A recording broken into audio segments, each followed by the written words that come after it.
Julien Kella. Bonjour. Julien Kella, vous êtes associé de professeur à Nanyang Business School, donc Singapour. Vous êtes professeur visitant à EM Lyon Business School cette année.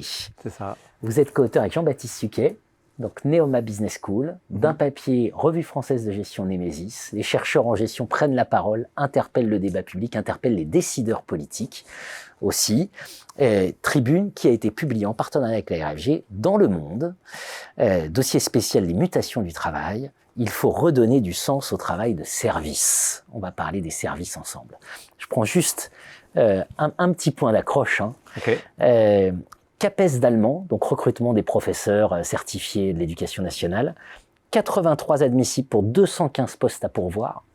C'est une catastrophe. Mathématiques, 816 admissibles pour 1035 postes à pourvoir. C'est un des exemples que vous prenez dans votre tribune pour dire attention, il y a un sujet avec la question des services, dès lors qu'on assimile évidemment, mais vous prenez l'exemple de l'éducation nationale et des professeurs. Alors, premier point, pourquoi vous souhaitez interpeller les décideurs politiques sur cette question des services? Bon, déjà, je pense qu'on a fait la tribune un peu au moment des élections.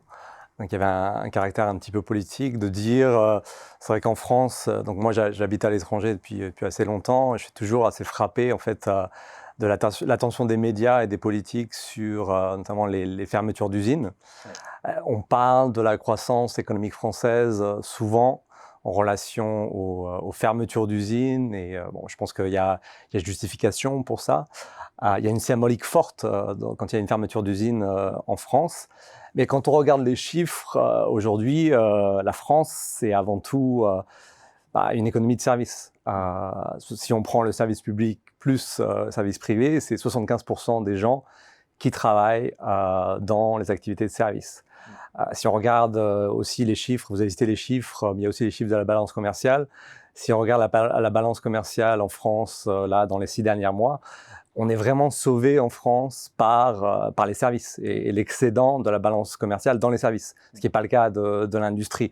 Donc, si on doit parler vraiment de renouveau économique français et même européen, je pense que le problème, il est aussi européen, nous, on pense qu'il faut vraiment repenser et valoriser et se focaliser sur les services comme un vecteur de croissance pour la France. C'est votre point d'entrée, c'est attention, ouais. On parle toujours relocalisation industrielle, voilà. On parle toujours de l'industrie, vous dites warning, parlons services, parce qu'en plus, il y a un problème de crise dans les services. Oui, alors je pense que, bon, on l'a vu, c'est clair, pendant la pandémie Covid, que des secteurs comme l'hôpital, des secteurs comme l'éducation, qui étaient déjà sous tension avant la crise, là, étaient vraiment sur le point d'exploser. Bon, on va dire que les hôpitaux ou l'éducation nationale, vraiment, ont joué un rôle majeur dans cette crise et ont permis aux gens, voilà, d'être soignés, d'être éduqués. Mais en même temps, il se trouve qu'avant la pandémie, mais ça a été, je pense, amplifié par la pandémie Covid, il y a vraiment une crise des services à plein de niveaux différents sur les services en France. Je veux dire, si on parle par exemple de l'hôpital en France, c'est un personnel sur 5 de santé qui dit avoir subi des violences assez graves dans leur carrière récente. C'est vraiment des violences au niveau des infirmières, à l'hôpital, récurrentes, mais c'est pas seulement dans le service public, c'est pas seulement dans l'hôpital et l'éducation nationale. Il y a plein d'exemples où vraiment les services, les endroits où les gens se font servir deviennent des endroits violents, des endroits où les gens peinent vraiment à travailler. Je pense que c'est un problème à la fois pour les gens qui travaillent, évidemment, et puis pour les clients, les consommateurs, les usagers qui sont aussi victimes de ce genre de violence. Bon, c'est déjà une partie, on va dire, de la crise des services, c'est la violence. Ouais. C'est la violence, les 3 points que vous évoquez, violence, déficit de reconnaissance, perte de sens. On pense à l'hôtellerie-restauration, par exemple, qui a des problèmes de recrutement considérables. Voilà, et vous recitez le cas absolument dramatique de ce vendeur qui a été poignardé à mort pour une question de facture dans un magasin de téléphonie mobile. Oui, alors on pourrait presque dire que les frustrations que les gens vont avoir dans la société d'une façon plus large réverbèrent, se reflètent dans les endroits comme ça, comme un endroit où ils vont chercher leur facture de téléphone. Donc il y a vraiment les services deviennent, on va dire, une extension de la société. Et c'est pour ça qu'on voit, on va dire, ce genre de violence. Alors sur la reconnaissance, moi là je vois ça d'une manière un peu décalée, puisque donc j'habite pas en France depuis assez longtemps, mais je pense qu'il y a vraiment en France un côté culturel qui est assez intéressant dans le fait que l'idée de servir quelqu'un, c'est-à-dire qu'on veut bien en France, je pense, rendre service. Rendre service, c'est quelque chose qui est valorisé. On aime bien se rendre service, mais servir va assez facilement sur la servitude, donc quelque chose de dévalorisé, et donc quelque chose qui n'est pas respecté, et quelque chose où les gens ne se sentent pas vraiment reconnus.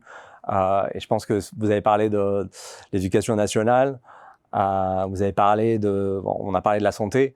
Je pense que ça, c'est deux secteurs où les professeurs ou les gens qui travaillent dans la santé se disent OK, on sent que notre travail a un sens, on a aidé les gens pendant la pandémie notamment, mais on ne sent pas une valorisation, on ne se sent pas reconnu par la société. Et donc je pense qu'il y a une crise là de la reconnaissance au niveau des services qui amplifie la crise de recrutement dont vous avez parlé. Ouais. Bien sûr. Alors, votre texte, sinon on ne serait pas en management et en gestion, évoque des pistes de solutions. Okay. Voilà. Donc, première piste de solution, la compréhension. Oui, alors donc je suis enseignant dans une université à Singapour, mais ce qui me surprend en fait dans les textes, notamment dans la façon dont est enseigné le service, et là on parle plus du service dans le privé, c'est une approche un peu productiviste du service. C'est-à-dire que souvent, on prend le modèle un peu McDonald's ou comme un modèle d'une production de service, d'efficience, d'efficacité, pour produire le service un peu si on pouvait remplacer l'humain. Et je pense que notamment dans l'enseignement, dans la façon dont on enseigne le service dans les écoles de gestion, il y a vraiment un effort à faire sur replacer l'humain au cœur de ces enseignements. Et là, je ne parle pas simplement du consommateur, parce que dans les écoles de gestion, on aime bien parler tout le temps de la satisfaction client pour guider le manager. Je pense que de plus en plus, avec la crise des services, avec cette crise de recrutement, il va falloir replacer le travailleur de service au centre vraiment de la stratégie de l'entreprise. Parce qu'aujourd'hui, une entreprise de service, si on dit que 75% de l'activité économique, ce sont les services en France, si on oublie les gens qui travaillent dans les services, cette activité, elle ne peut pas marcher. Bien sûr. Donc, replacer le travailleur de service au centre de la stratégie, je crois que c'est le message. Au centre, avec un exemple très frappant que vous prenez, qui est Uber. Uber accompagne ses chauffeurs et repère si d'éventuels clients ivres pour qu'ils ne prennent pas les clients ivres. Donc, parfois, les algorithmes peuvent venir au service de cette compréhension. Le deuxième point, c'est la solidarité. Oui, je pense que notamment dans le service, souvent, le travail de service est un peu seul. Là, on parle de l'école, par exemple. Les enseignants se sentant souvent un peu seuls à faire la police dans l'éducation. Je pense qu'il y a un effort à faire et il faut repenser la solidarité dans les services. Là, j'ai l'exemple, par exemple, je trouve un exemple assez intéressant en France d'une banque qui avait fermé ses guichets pendant 1 heure de façon symbolique pour être solidaire justement d'un des employés de cette banque qui avait été agressé. Et je pense que ça, c'est un bon exemple en fait d'une entreprise qui prend le type d'agression, le type de climat dont on a parlé de façon sérieuse. Sans essayer tout le temps justement de chercher la satisfaction des clients à tout prix. Je pense que c'est un peu le message. Ouais. Absolument. Et le dernier point, c'est la formation. Voilà. Vous évoquez notamment, d'ailleurs, formation au sens large, vous évoquez Martine Aubry, qui avait évoqué dans le cadre du projet Lille 2004, de dire on ne va plus parler de touristes, on va parler de visiteurs. Voilà. Et vous avez dit que c'était un changement de sémantique qui était très important. Moi, j'avais trouvé ça intéressant au niveau formation, mais aussi au niveau culturel. Comme je disais, en France, je pense que le service devient assez vite servile. En France, l'une des injures, c'est de traiter quelqu'un de laquais. Ça, c'est quelque chose dont Diriban parlait dans la logique de l'honneur. comment la logique de l'honneur, à quel point elle est importante en France. Et je pense que l'exemple de Lille, qui a un peu un effort sémantique, voilà, d'appeler les touristes visiteurs et d'appeler les gens qui les reçoivent comme des ambassadeurs. Je pense que c'était un exemple intéressant justement pour comprendre déjà l'importance de cette logique de l'honneur, et puis pour essayer de s'adapter et adapter justement la formation, adapter la façon dont... quand on parle de la formation, par exemple, je pense qu'en restauration, comprendre la logique de l'honneur, comprendre que les gens dans les métiers de service en France aiment justement cette idée de l'artisanat, du professionnel, plutôt que forcément le service très commercial. Je pense que ça, c'est important. Donc, il y a aussi un côté culturel dans cette formation, comprendre la dimension culturelle du service et savoir s'adapter à cette culture. Il faut redonner du sens au travail de service, dossier spécial Les mutations du travail du journal Le Monde, en partenariat avec la Revue française de gestion. Donc, Tribune à lire, coécrite avec Jean-Baptiste Suquet. Merci Julien Kella. Merci.